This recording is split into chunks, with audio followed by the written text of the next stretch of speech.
স্বৈরাচারী আমলে দেশের মানুষের অধিকার খর্ব করে লাখ লাখ জাল ভোট দেওয়া হতো নৌকা প্রতীকের ওপর।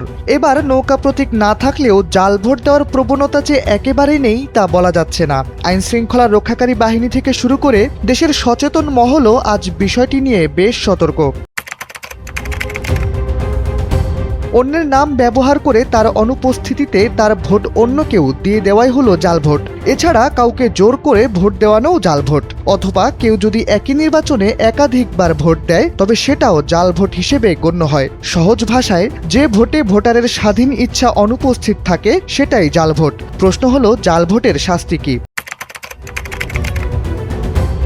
নির্বাচনী আইনে জাল ভোট শাস্তিযোগ্য অপরাধ। RICL TMX, যুগের পর যুগ স্থাপনা থাকে মজবুত।